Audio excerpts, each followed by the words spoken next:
수요일이에요. 다음 주엔 수업이 없습니다. 수업 없고 시험만 봐요. 그럼 20일 날 수업은 안 하는 거죠. 네, 그냥 안 하는 거예요. 시험 주간에는 시험만 봐요. 수업 없어요. 예, 시험만 여러분이 준비하기도 벅찬데 거기까지 수업까지 할 수는 없죠. 수업 없고 시험만 봅니다. 다음 주에 수업은 없어요. 21일 날, 4월 21일 날 11시에 시험이 시작되는데, 11시에 시험이 시작되는데, 30분 동안 정도 시험을 볼 수 있는 분량으로 내가 출제를 한다 그랬죠. 어제 사실 출제는 했어요.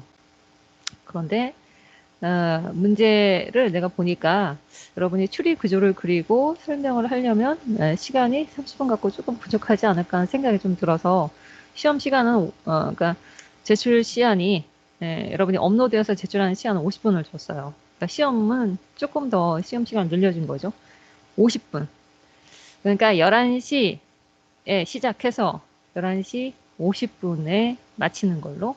그러니까 그 사이에 여러분이 다 써서 뭐 저장할 거 저장하고 사진 찍어서 업로드 시키는 거죠. 그 작업까지 그 안에 그 시간 안에 다 해야 돼요. 루즈 타임은 없어요. 추가 연장은 안 하거든요. 제출 연장은 안 해요. 그런데 이제 내가 시험 문제를 그러면 어디에다 내냐, 팀즈에다 내냐, 사이버 캠퍼스에다 내냐, 내가 이걸 굉장히 고민을 했어요. 사이버 캠퍼스에다 시험 문제를 내면 100점 만점으로 자동 채점되게 돼 있어요, 시스템이. 팀즈에다 내면은 내가 알아서 그 만점을 30점으로 만점하거나 뭐 40점으로 만점하거나 그걸 조정을 할 수 있거든요. 그런데 이제 문제는 여러분이 답을 쓴 것을 어쨌든 사진을 찍어서 업로드를 사이버 캠퍼스 과제에다가 해야 되기 때문에 사이버 캠퍼스에다 문제를 낼게요. 사이버 캠퍼스에 시험 문제를 내면 이제 여러분이 시험으로 들어가서 일단은 시험 문제를 봐야 되죠. 그런데 이것이 자동 채점을 하게 돼 있기 때문에 주관식으로 내가 아무 말이나 그냥 막 거기다 써놓고 예, 여러분이 뭐라고 써도 다 오답이 되도록 아마 나오게 될 거예요. 자동 채점이 다 0점이 되겠죠. 그거 신경 쓰지 마세요. 어쨌든 난 업로드된 내용만 보고서 채점을 다시 하니까. 그러니까 시험 점수에 대한 자동 채점되는 시험 점수에 대한 거는 무시하라는 얘기예요. 그게 아마 0점으로 나갈 거예요. 그러니까 주관식이에요. 전부 다. 객관식 없어요. 다 직접 여러분이 문제를 보고 추리를 그려가면서 설명을 하는 문제들이에요. 예. 그래서 지금 얘기한 것처럼 세이버 캠퍼스에서 시험을 보고 21일 날 11시에 시험을 보고 제출은 50분 이내로 과제에다가 업로드하는 걸로. 과제난으로 다시 들어가야 되죠. 시험을 마치고 나서 시험 문제를 보고 문제를 다른 종이에다가 백지에다 답을 써요. 번호하고 답만 쓰면 돼요. 문제를 쓸 필요 없어요. 번호하고 답만 쭉 쓰는데 그것을 다 기록을 하고 이제 여러분 사진을 찍었죠? 그러면 과제로 들어가서 과제에다가 업로드 시켜야 돼요. 과제에다가 내가 중간고사 업로드 할 수 있도록 등록을 해 놓을 거거든요. 거기에다가 여러분이 업로드를 시키면 됩니다. 그런 식으로 할게요. 이전에는 팀즈로 들어가서 거기서 문제를 풀고 다시 사이버 캠퍼스 들어가서 이렇게 하는 걸 했거든요. 왜냐하면 사이버 캠퍼스에서 오류가 많다고 그래서. 근데 이번에는 그런 오류가 별로 없는 모양이에요. 말이 나오는 게 없더라고요. 그래서 사이버 캠퍼스에서 직접 시험을 보고 업로드는 과제에다가 하는 걸로. 그렇게 하는 걸로 할게요. 50분까지로 연장했습니다. 자, 그러면 오늘 지난 시간에 이어서 이 부분을 내가 지금 현종이가 조금 발표할 부분이 조금 남았어요. 좀 남았는데 내가 조금 앞부분 발표한 184쪽에서 9번, 10번에 대한 내용을 잠깐만 볼게요. 9번, 10번. 추리 구조를 그때 잘 그리긴 했는데 자,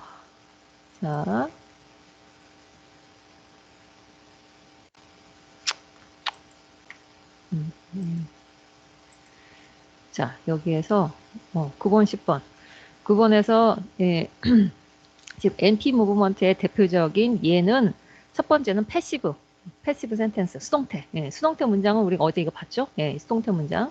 7번하고 8번의 과정을 거쳐서, 그러니까 8번이 먼저 일어나고 그 다음에 7번의 구조가 일어나서 패시브 센텐스가 형성될 때 NP가 이렇게 the city와 같은 NP가 이렇게 이동을 한다. 이걸 NP movement라고 한다라는 얘기를 한 가지 예로 들어 설명했는데 두 번째로 NP movement는 이런 식으로 NP movement가 일어날 수 있어요. 수동태는 아닌데 sim 동사가 원래 하위절에 있는 주어를 상위절의 주어로 이렇게 raising 시키 이게 subject raising이라고 하거든요. 이런 raising 시키는 작용을 유발시켜요. sim 동사 자체가 원래 raising 동사라고 얘기해요. 아무 동사나 다 이게 가능한 게 아니에요. 이런 하위절의 주어를 상위절의 주어로 이렇게 raising 시켜줄 수 있는 능력이 있는 동사가 따로 있어요. 그 대표적인 동사가 이제 sim이라는 거죠. sim. sim이 있을 때는 이렇게 문장이 형성될 수 있거든요. 원래는 근데 이 문장이 형성되기 이전에 이런 문장이었었겠죠. 10번처럼. 예. 이게 John이 밑에 하위절에 주어로 이렇게 형성이 돼요. 하나의 문장이었어요. 그리고 상위절도 나름대로 to me에서 나한테는 뭐처럼 보인다? John이 불행한 것처럼 보인다. 이런 얘기죠. 예. 그런 얘기인데 이런 문장이 하위절에 이렇게 텐스 구문이 있을 때는 이걸 finite clause라고 하거든요. 자, 잠시 후에 다시 아마 현종이가 얘기를 또 할 거예요. finite clause라고 하는데 이런 시제절을 투부정사가 아닌 거. 예. 자, 이런 finite clause에서는 raising이 일어날 수 없어요. 이거는 그대로 이 잔이 그대로 이 자리에 있어야 돼요. 이 자리가 주어 자리인데 주어가 없어지면 안 되죠. 예.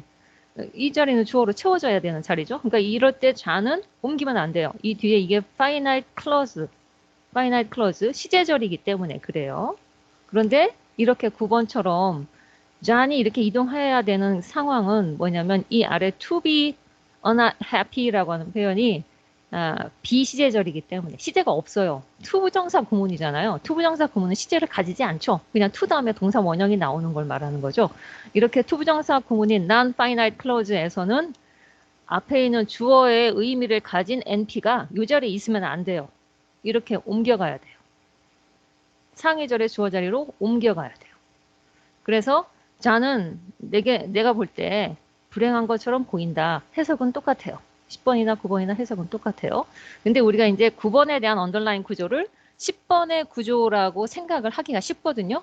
근데 사실은 10번도 엄격하게는 서페이스 구조고 9번도 서페이스 구조예요. 단지 둘 다 서페이스 구조인데 단지 이제 이 잔이 원래 있었던 자리가 어디냐 하면은 하위절에 이렇게 주어 자리에 있었다라고 할 수 있기 때문에 이것이 그럼 언더라인 구조하고 비슷하구나 이렇게 생각하는 거예요.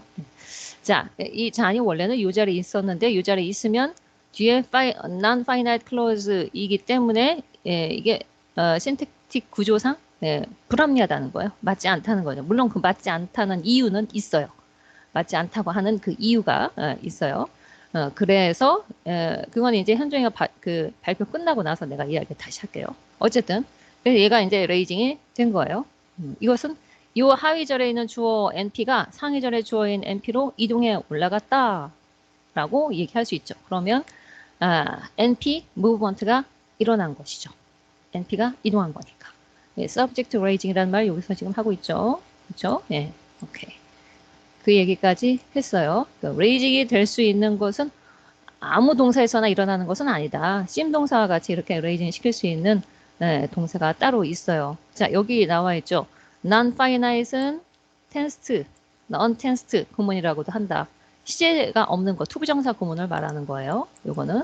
그리고 finite clause는 tensed 구문이에요. 시제가 있는 거. 예. 그러니까 이런 문장이 tensed 구문이죠. 이런 문장이 tensed 구문이고 이런 문장, to be unhappy 같은 이런 문장이 non-finite, untensed 구문이죠. non-finite, 이것은 finite. 오케이. 네. 좋아요. 거기까지 설명을 했었어요. 그리고, 자, 그러면 현종이가 계속 이어서, 어제 보였던 그 파일, 요 9번, 10번, 여기부터 다시 한번 이야기를 시작을 할까? 네, 알겠습니다. 음, 화면 공유하겠습니다. 음.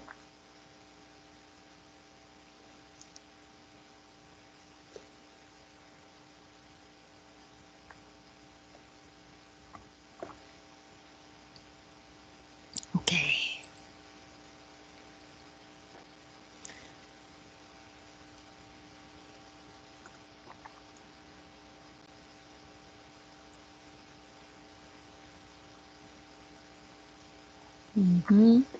좋아요.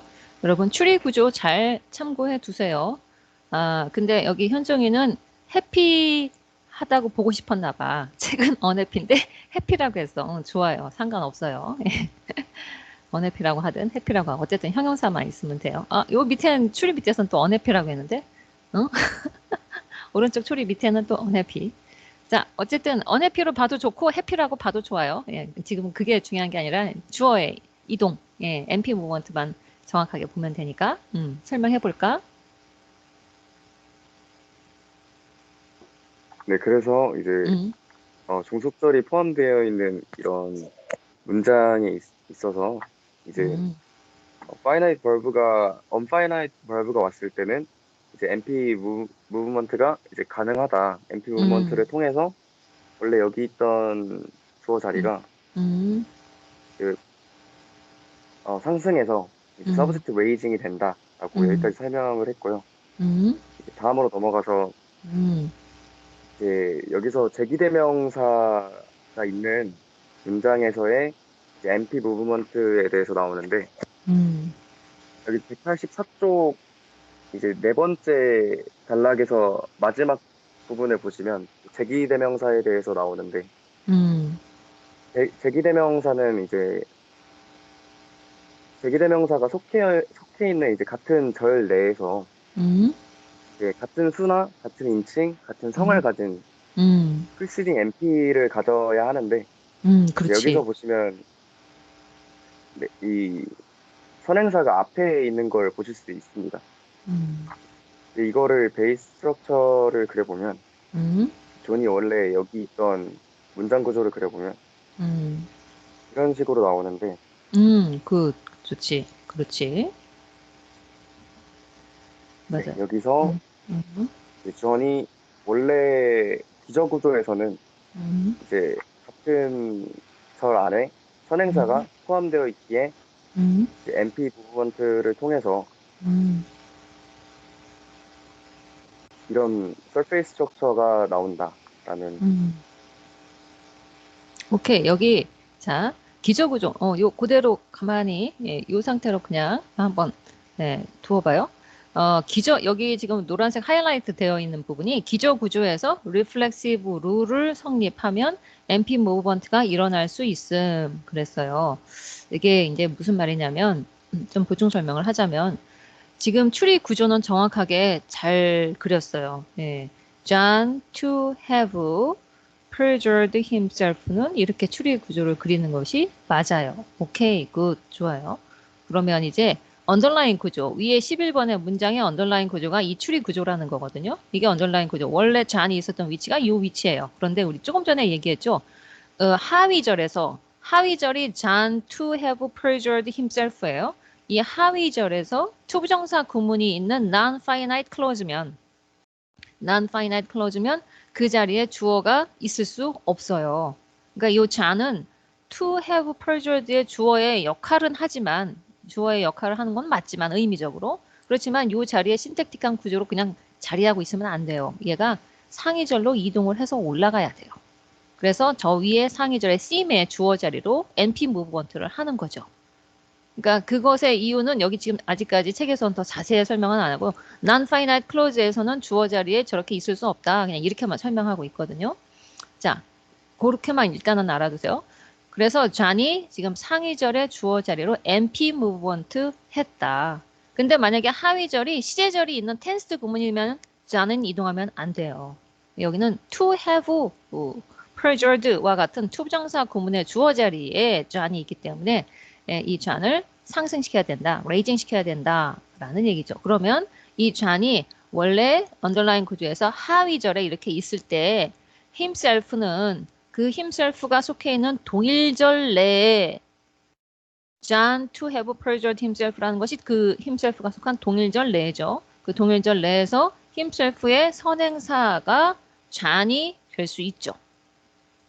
그러면 himself가 적용이 되는 것이 괜찮죠. 그렇죠? 예. 그런 다음에 그러면 이 underlying 구조에서 himself의 reflexivization 룰이 적용이 되고 그 다음에 자는 이제 자기 역할을 다 해줬으니까 저 상위절로 상이절의 주어 자리로 올라가서 제대로 된 해석을 또 제공하는 거죠. 그러니까 여기도 underlying 구조에서 이미 reflexive interpretation 룰을 적용을 했다.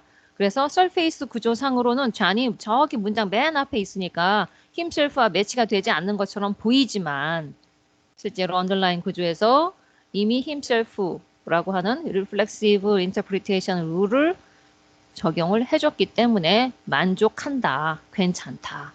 그리고 나서 잔이 이제 상이절로 올라간 거예요. 물론 잔이 상이절의 주어 자리로 올라간 건 NP movement이고 그 NP movement 자체를 우리는 transformational rule이라고 얘기하죠.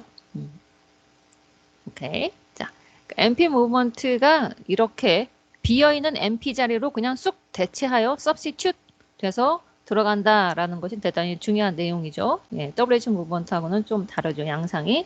WH movement는 other junction이지만 NP movement는 substitution이다. 라는 것이 중요하다 그랬어요. 오케이. 굿. 좋아요. 요 underline 구조 여러분 꼭 기억해 두세요. 잘 그렸어요? 네, 다음으로 넘어가면 음. 그 13번에 보시면 John seems to me to have deceived myself라고 되어 있는데 이것도 이제 베이스 스트럭처를 그려보면 이렇게 seems to me, John to have deceived myself가 됩니다. 근데 여기서 John이랑 그 antecedent인 John이랑 이제 reflexive가 일치하지 않는 것처럼 보입니다. 문장 그래서 해석이. 인칭이 일치하지 않죠. 예. 맞아. 네. 음. 그래서 그래서 이게 비문이 되고 아니, 이게 정상적인. 네. 아니, 내가 아니라 설명을 해야지. 이게 설명을 해야지. 정상적인 음, 네, 문장이 되려면 이제 음, 올바른 리플렉시브가 와야 되기 때문에 어, himself가 돼야 어, 됩니다. 그렇지. 여기서 myself가 되기 때문에 reflexivization을 어겼다. 잠깐만, 땡큐 조금 전에. 좀 이따 해. 자, 여기서 잘 보세요. 원래 myself를 일단 넣어볼까? 밑에 himself 대신에 원래 myself. 원래 이 myself. 그렇지. 자, 이거 잘 보세요. 원래가 지금 13번의 문장에 대한 underline 구조는 지금 여기 보이는 이 구조예요. 맞아요. 구조는 잘 그렸어요. 정확해요. 예. 내가 뭐 구조에 대해서는 코멘트 할 게 없어요. 마찬가지. 내가 그려도 똑같아요. 그런데 이제 myself 보세요. reflexive interpretation 룰에 따르면 조금 전에도 얘기했지만 그 reflexive myself가 속해 있는 그 동일절 내에서 그것과 성수 인칭이 일치하는 NP가 antecedent로 앞에 있어야 되죠. myself면은 앞에 I가 있다거나 me가 있다거나 뭐 나와 관계된 동일한 인칭이 앞에 있어야 되죠. 그러니까 John이 아니라 그죠? myself의 그 인칭과 수가 일치하려면 그것의 antecedent로서 적절하게 해석될 수 있는 것이 앞에 선행사로 있어야 돼요. John 자리에. 근데 John은 3인칭 단수잖아요. 그러니까 John과 myself는 서로 reflexive interpretation 룰을 어겼다. 이렇게 얘기를 할 수 있죠. 그러니까 여러분이 시험 문제를 쓸 때는 정확하게 근거해서 원리와 이론에 근거해서 설명을 해줘야 돼요. 그러니까 John과 myself가 속해 있는 이 동일절 내에서 인칭에 있어서 일치하지 않고 있다. 이것은 reflexive interpretation 룰을 어긴 것이다. 그래서 이거는 base structure. 그러니까 underlying structure에서 이미 interpretation 룰을 reflexive interpretation 룰을 이미 어겼기 때문에 비문이다. 이랬을 때 좌는 raising 규칙에 따라서 왜냐하면 to have deceived라는 투부정사 구문에서는 주어 자리를 채워지면 안 되니까 이 주어를 상이절의 주어인 seem의 주어 자리로 raising 시켜도 역시 이 문장은 비문이다. 왜? 베이스 스트럭처에서 myself에 대한 이 제기대명사의 해석 규칙을 지켜주지 않았기 때문에 좌는 암만 자기 자리를 찾아간다 하더라도 이 문장은 비문이라는 거예요. ungrammatical하다. 이런 얘기예요. 오케이. 그래서 여러분이 문장을 설명할 때 신택틱 원리와 신택틱 룰을 적용해서 이러이러해서 이거는 뭐의 원칙이나 또는 뭐 어떠어떠한 룰을 지키지 않았고 그래서 비문이다 또는 그 룰을 지켜서 이거는 정문이다 뭐 이런 식으로 표현을 신택틱하게 답변을 해줘야 돼요. 신택틱하게. 예, 존과 myself가 맞지 않다. 그래서 이 문장은 비문이다. 이렇게 답하면 감점이에요. 시험 문제에서는. 그러니까 원리에 기반해서 설명을 해줘야 돼요. 그러니까 그러면 interpretation 룰이 그러니까 reflexive interpretation 룰이 어떤 것이냐 하는 것을 간단하게 얘기를 해줘야 되겠죠. 그러해서 그런 원칙을 이 하위 구조에서 언더라인 구조에서 이미 어겼다.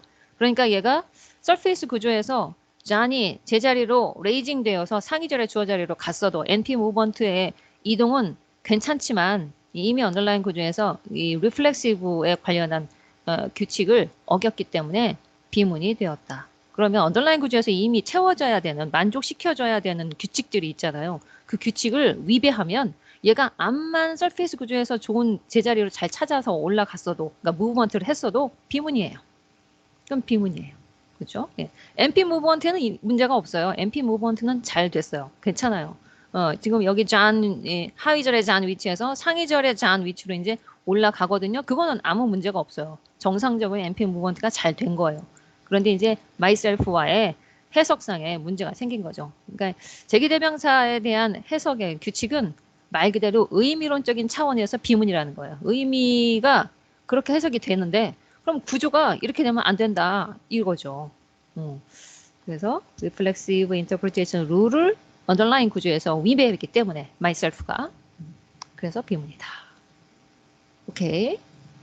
네, 자 좋아요. 그러면 우리가 여기까지 끝났나 이제 현종이?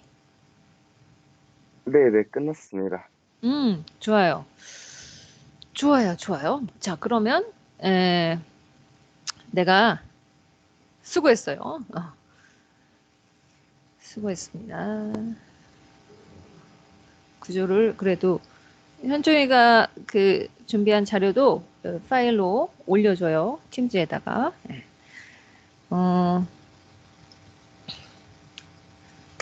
John seems to me to be unhappy. 자, 보세요. 지금 현종이가 그린 구조상으로 S바 요거는 생략하고 S바는 그냥 생략할게요. NP 모먼트니까 그냥 S, NP 여기 지금 비어 있고 자 VP 자 seems가 나와요. seems 자 PP에서 to me 예, 그리고 S바 여기에는 콤프가 있어요. 그런데 콤프는 비어 있죠. 예. 어쨌든 저를 항상 시작할 때는 콤프가 있는 거예요. 내가 조금 전에 여기 위에다 S바 그려도 그냥 지웠죠. 이게 필요가 없으니까 그냥 생략한 거예요. 원래는 요 위에 S바가 있어요. S바가 요 위에 원래는 S바가 있고 여기에 콤프가 있는데 얘가 -WH로 퀘스천이 아니다라는 것을 알려주죠. 근데 요만큼을 그냥 생략한 거예요. 필요가 없으니까. 자, 그 다음엔 그럼 이제 S바 밑에는 무조건 콤프와 S로 구성돼요. 이게 PS 룰이죠. 무조건 룰에 따라서 이렇게 그려져야 돼요. 그럼 S는 NP. 무조건 NP와 VP로 형성이 되죠. 자, 요 NP는 근데 지금 원래 9번 문장에서 원래 잔이 이 자리에 있었어요. 이 언더라인 구조를 지금 말하는 거예요. 9번의 언더라인 구조. 자, 그러면 이제 여기서 to가 여기에 들어가고 V바를 적용을 해서 V가 to be. B가 본동사예요. B가 본동사고 to는 그냥 VP의 스페시파이어 자리로 들어가게 되죠. 그리고 to be unhappy가 나왔네. to be unhappy. 그러면 여기는 뭐 AP로 돼서 뭐 여기 unhappy가 되겠지. 자, 아무튼 이렇게 되는데 여기에서 문제가 여기 이 잔이 지금 상위절에 여기 주어 자리로 NP 무브먼트를 한 문장이죠. 그것이 이제 9번 문장이거든요. 근데 이제 이렇게 올라갈 수밖에 없는 이유가 책에서 설명하기로는 이 밑에 to be unhappy 구문이 non tense to untensed, non-finite. non-finite 구문이라는 거예요. non-finite clause면 투부정사 구문이라는 뜻이에요. 시제가 없는 투부정사 구문의 주어 자리는 채워질 수 없어요. 그래서 얘가 상위절의 주어 자리로 레이징이 되는데, 그러니까 무브먼트가 됐는데, 이때 하이절의 주어를 상위절의 주어로 이렇게 끌어올려서 무브시킬 수 있는 원인 제공자는 sim 동사라는 거예요. sim 동사만이 그걸 할 수 있는 거예요. 그러니까 아무 동사가 있을 때는 안 되고, sim 동사 몇 가지 이 레이징을 시킬 수 있는 몇 가지 동사 중에 하나예요. sim 동사가 바로 이런 subject raising을 시킬 수 있는 능력이 있어요. 이 동사가 있을 때에는. 그래서 얘가 NP 무브먼트를 정상적으로 했다는 거죠. 이렇게까지만 책에서는 설명을 하는데 실제로 잔이 여기에 있으면 안 되는 이유가 케이스 때문이에요. 케이스에 대한 얘기는 이 책에서 지금 하지 않았어요. 케이스 시어리는 케이스, 이건 우리가 격이라고 얘기하거든요. 우리말로 격. 어떤 모든 NP는 반드시 케이스가 있어야 된다. 케이스를 꼭 가져야 돼요. 가져야 된다. 케이스를 꼭 가져야 돼요. 모든 NP는. 그래야 그것이 케이스면 주격, 소유격, 목적격. 이것이 반드시 있어야 돼요. 모든 NP는 반드시. 이 격이라는 게 이거 말하는 거예요. 주격, 소유격, 목적격. 모든 NP가. 그럼 주격을 갖는 것은 당연히 주어겠죠? 자, 이 표로 그냥 내가 이 그림으로 설명을 할게요. 주어 자리에 여기가 지금 주어 NP잖아요.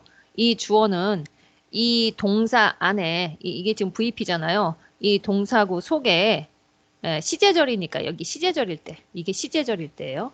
tense, finite일 때. 자, 이게 지금 sims니까 투부정사 아니죠. sim 그냥 본동사죠. 그럼 이게 finite clause예요. finite clause일 때는 여기에 보이지 않지만 infree라는 피처가 있어요. 이 infree라는 피처가 finite clause다라는 것을 나타내주는 피처거든요. 근데 이것이 평소에는 불필요하니까 그냥 언급은 안 하는 거예요. 이 infree라는 피처가 이 앞에 있는 주어에다가 주격을 줘요. 주격. 그러면 쉽게 말해서 tensed 구문에 이렇게 tensed 구문의 주어 자리는 무조건 주격이 주어지는구나 이렇게 생각하면 돼요. 그래서 얘는 이 infree에 의해서 주격이 주어져요. 그럼 여기 있는 자리는 주어로 해석하라는 뜻이죠. 그러면 얘도 지금 여기 하위절에서 주격이 주어졌죠? 아니 주어로 잔이 언더라인 구조에서 여기에 자리를 하고 있죠. 그런데 이제 문제는 이게 언더라인 구조니까.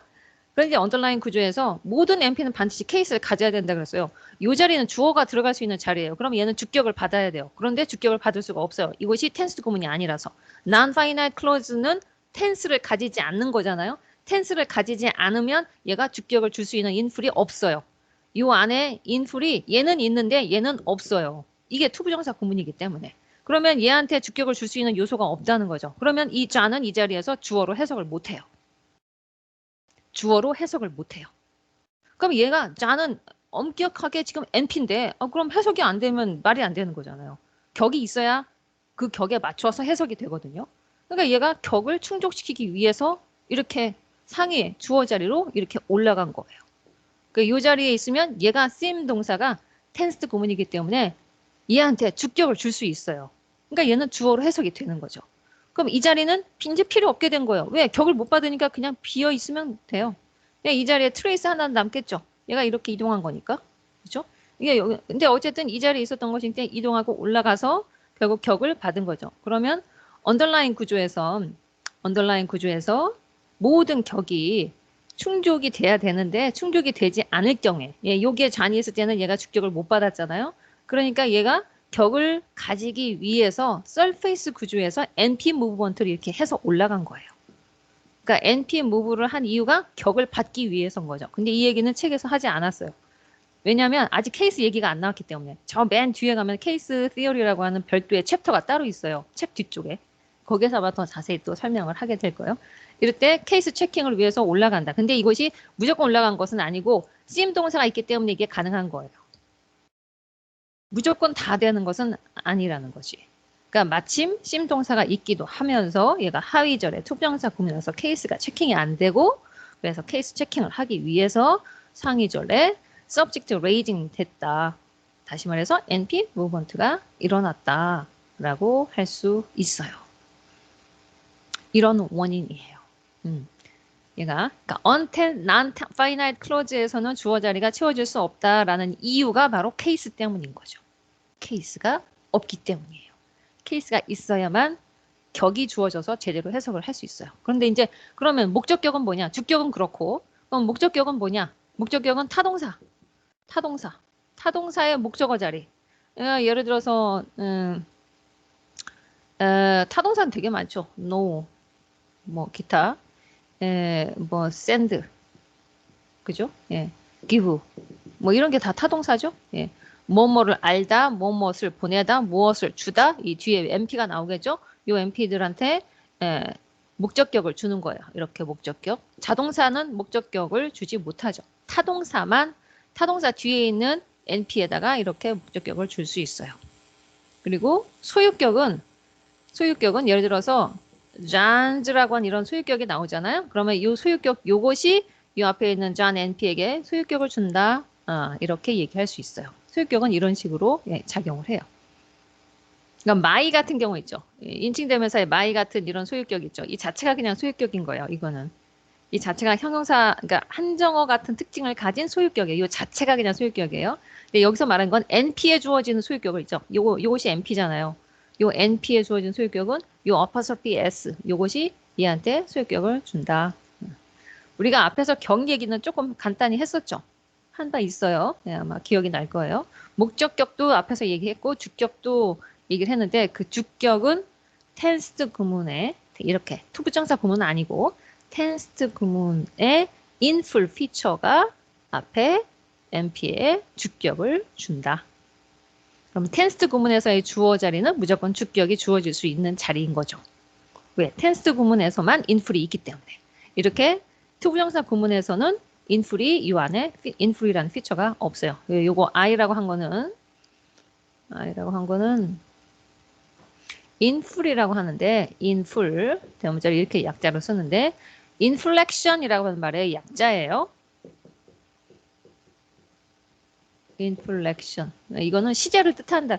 원래 이게 inflection 자체는 굴절이라는 얘기인데 여기서 이 inful이라고 하는 것은 굴절이라는 것은 이 시제를 가진 이 동사의 변화가 있는 경우. 얘 seems는 seemed 이렇게 과거형으로 바뀔 수도 있죠. 현재형 s를 붙일 수도 있죠. 또는 주어가 복수면 그냥 seem일 수도 있죠. 그렇죠? 이렇게 변형이 될 수 있어요. 이렇게 변형이 되는 이런 거 아니면 아무것도 안 붙는 거 이게 굴절이에요. 이런 걸 우리가 인플렉션, 굴절이라고 그래요. 예, 동사 유형이 살짝 어미가 약간 있거나 없거나 하면서 뭔가 요소를 이 앞에 있는 요소가 어떤 것이다 하는 것을 암시해 주는 거잖아요. 시제 과거형이면 이 동사를 과거로 봐라. 그리고 여기 s가 붙었으면 주어가 3인칭 단수다라는 뜻이죠. 그리고 여기에 만약에 s가 안 붙었으면 주어가 복수다라는 걸 의미하잖아요. 그렇게 뭔가 그 미묘한 기능적인 역할을 좀 해주는 것이 인플렉션이에요. 그러니까 인플렉션이 있는 피처다라는 거죠. 시제절은. 근데 투부정사 구문은 그런 인플렉션이 없어요. 무조건 투 다음에 동사 원형이잖아요. 그러니까 인플렉션이 당연히 없죠. 그러니까 얘가 인플 피처를 갖지 않아요. 투부정사 구문에서는. 텐스 구문에서만 인플 피처를 가지고 얘가 주어의 주격을 준다. 그런 뜻입니다. understand? 이 부분이 좀 중요하다고 볼 수 있어요. NP 무브먼트를 일으키는 데에는 이러이러한 원리도 있다는 얘기예요. 오케이. 자, 이건 근데 절대적으로 아까 얘기했죠? substitution으로 이동을 합니다. 네, 어드정션은 아니에요. 어드정션은 WH 무브먼트에서만 나타나죠.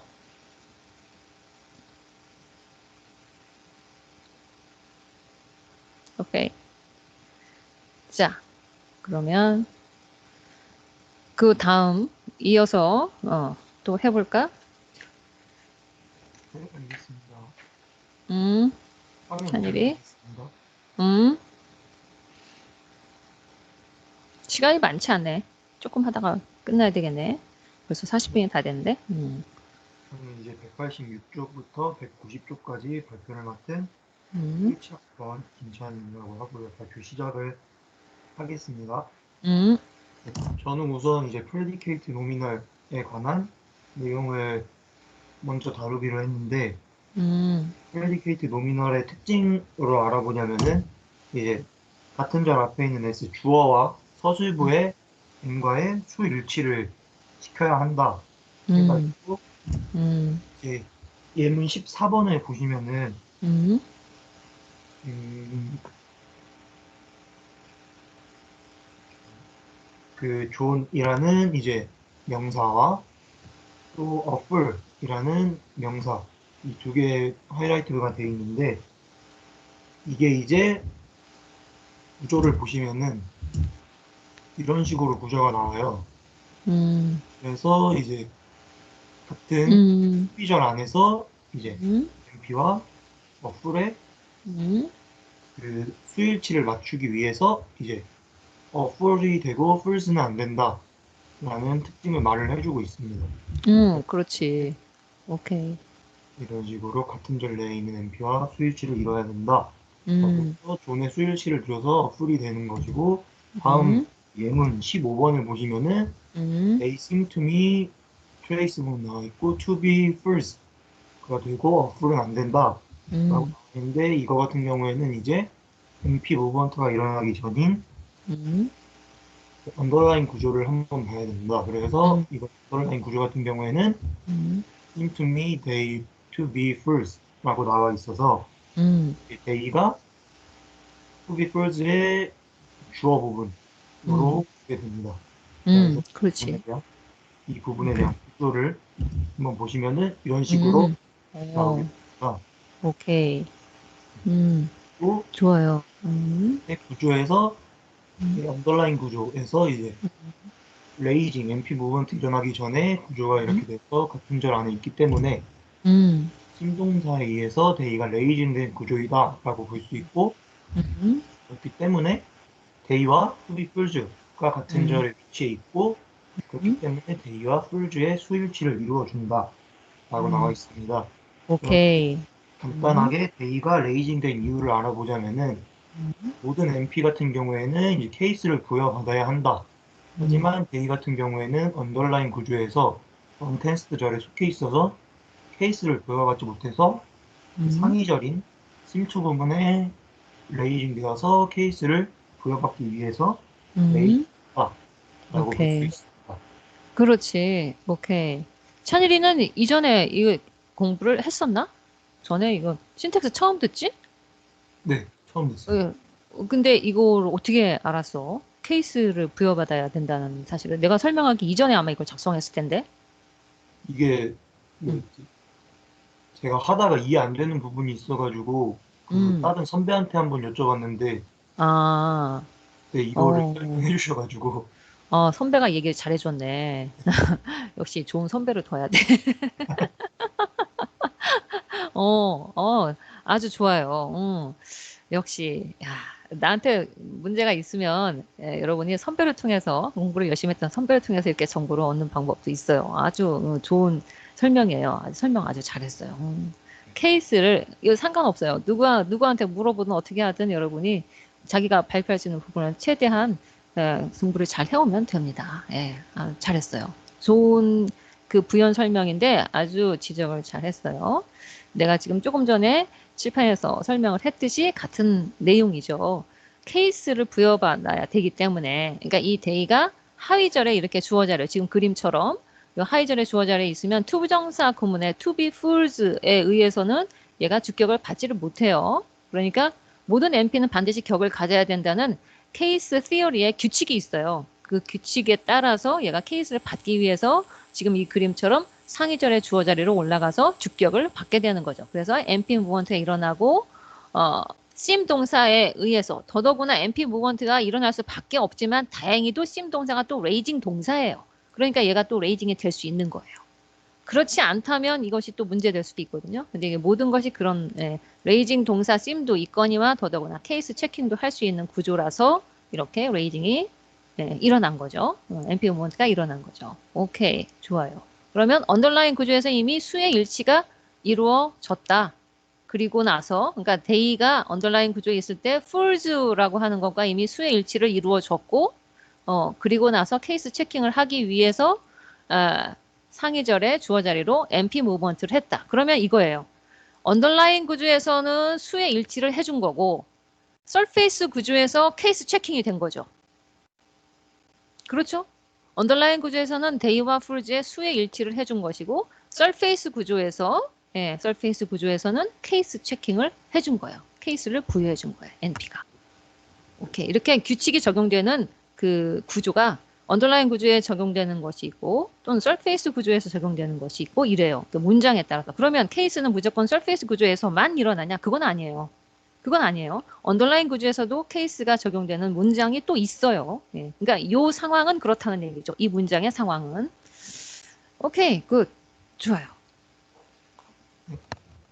다음으로 넘어가겠습니다. 음, 이제 그 다음 같은 경우에는 이디엄 청크 NP에 관한 얘기가 나옵니다.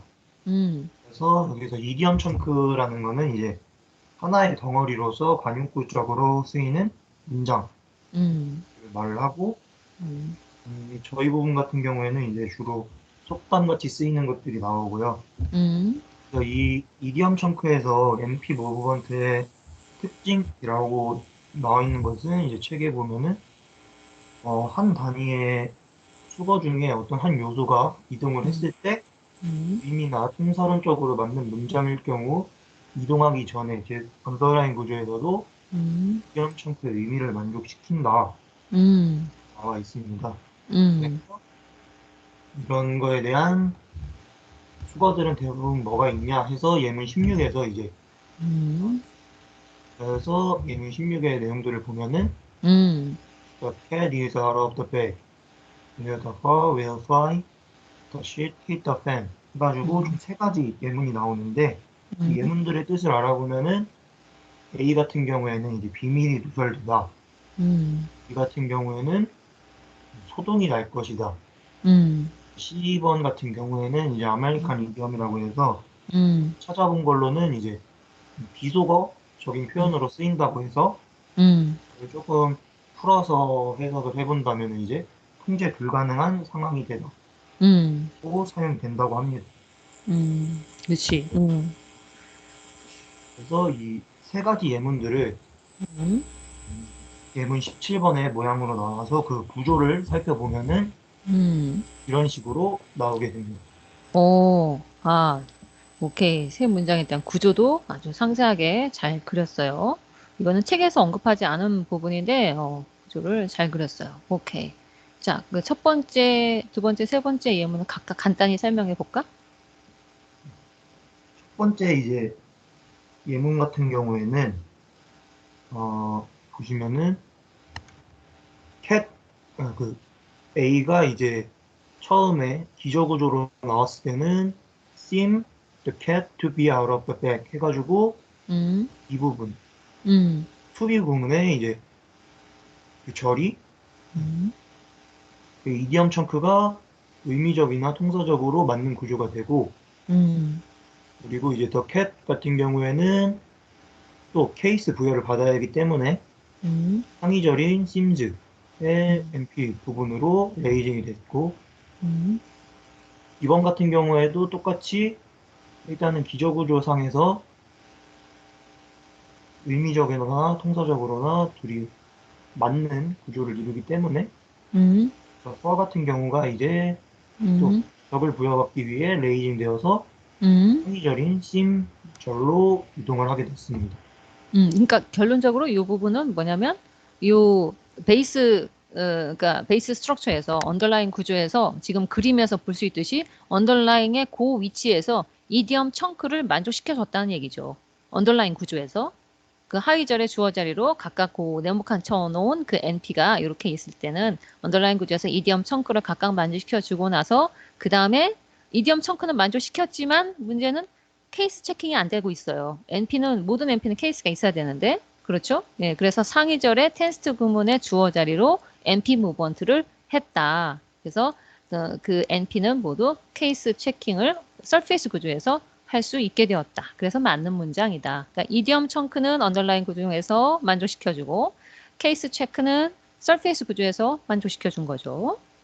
오케이, 굿, 좋아요. 근데 이제 시간이 거의 다 돼서 그 다음 끝까지 다 발표를 마치지는 못할 것 같아. 찬이가 나머지 그 부분은 다음 우리가 시험이 끝나고 나서 계속 이어서 조금 나머지를 발표를 해야 될 것 같아요. 자, 시간이 없어서 내가 또 바로 이어서 다른 수업이 또 있어요. 그래서 여기까지. 예, 좀 아쉽네. 그러면 여기까지라도 자료를 올려주기 바래요. 찬일이가 발표한 부분도 여러분의 또 시험 공부하는 데 도움이 될 수도 있으니까. 그리고 잠깐 내가 시험을 내가 아까 시험 시간을 조금 연장시켜서 올려놓는다고 했죠.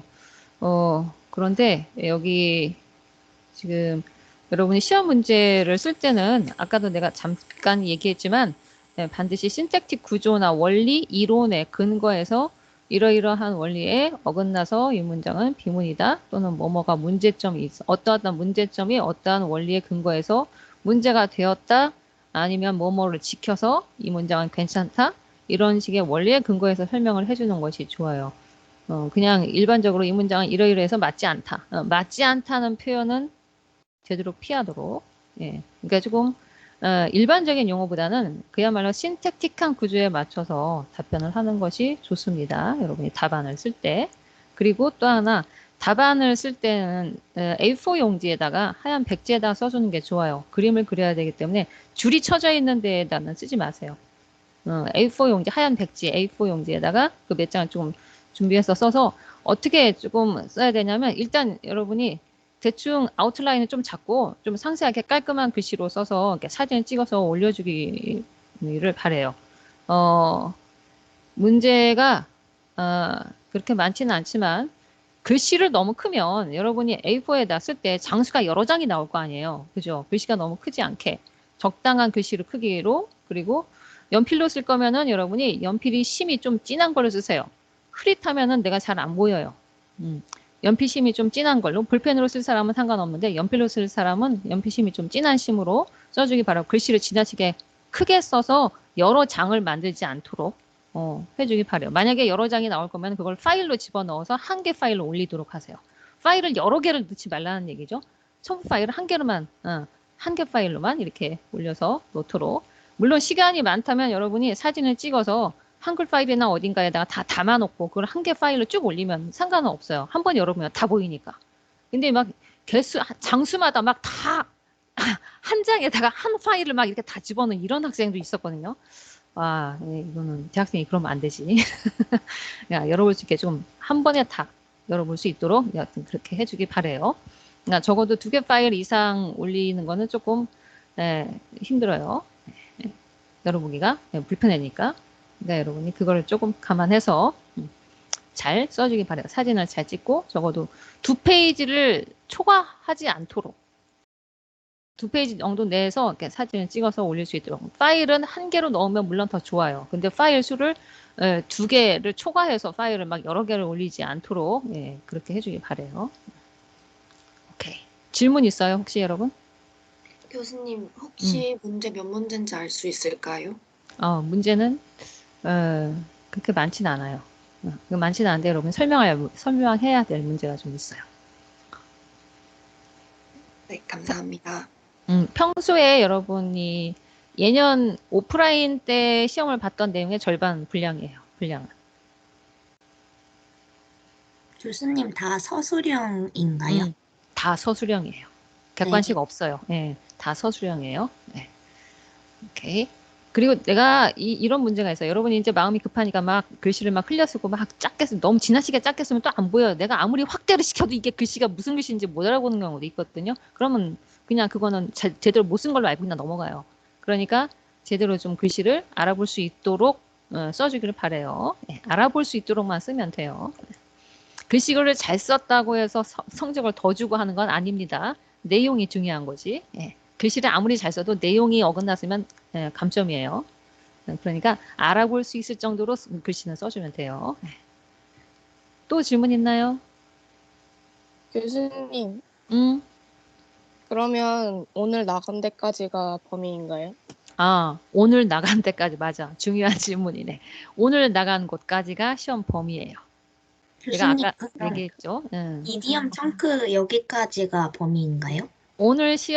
오늘 공부한 곳까지가 시험 범위예요. 오늘 공부한 곳까지가 시험 범위 내가 지금 얘기했잖아요. 예, 오늘 배운 곳까지가 오늘 그래서 중요한 부분을 배울 거다 이렇게 얘기했죠. 예, 오늘 진도 나가는 곳까지가 시험 범위예요. 그러니까 하여간 이 안에서 우리가 수업 시간에 내가 강조했던 부분이 분명히 있었어요. 그 부분을 중심으로 여러분이 잘 정리를 해서 시험을 봐두기 바라고 이게 어쨌든 오픈북이거든요. 오픈북이에요. 책을 안 보고 시험 보는 거 아니에요. 책을 볼 수 있어요. 여러분 노트 필기한 것도 다 볼 수 있어요. 다 보면서 어쨌든 그 시간 안에 빨리 써서 올리라는 거예요. 그러니까 뭐 성적이 잘 나갈 수밖에 없겠죠. 어떻게 해서든 다 쓸 수는 있을 것 같아요. 의지만 있으면 의지만 있으면 자 그래서 아마도 변별력은 크게 나타나지 않을 거라고는 생각해요. 다 보고 쓸 수 있는 상황이 됐으니까. 오케이. 그렇다고 답이 누구 거 답을 똑같이 쓰면 안 되죠. 그럼 이제 0점 처리가 되는 거죠. 그리고 이번에 그게 사이버 캠퍼스에서 내가 이제 과제에다가 올리라고 그랬죠. 여러분이 과제가 똑같으면 그게 이제 자동으로 카피킬러가 작동을 해서 자동 카피율을 확률로 퍼센티지가 나와요. 그래서 지난번에 다른 클래스에서 답안이 똑같아서 그 0점 처리한 케이스가 있었거든요. 과제에서. 그러니까 여러분이 그런 것은 좀 주의해서 각자 자기가 알아서 정리해서 낼 수 있도록 하세요.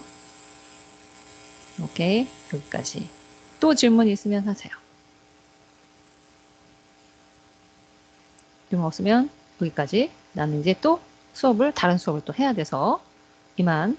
질문 있으면 카톡에다가 올리세요. 자, 오늘 여기까지. 그러면 우리 다음 주 수업은 없고 시험만 있습니다. 21일 날 11시에 사이버 캠퍼스에서 봅시다. 감사합니다. 감사합니다. 감사합니다. 오케이. 바이바이.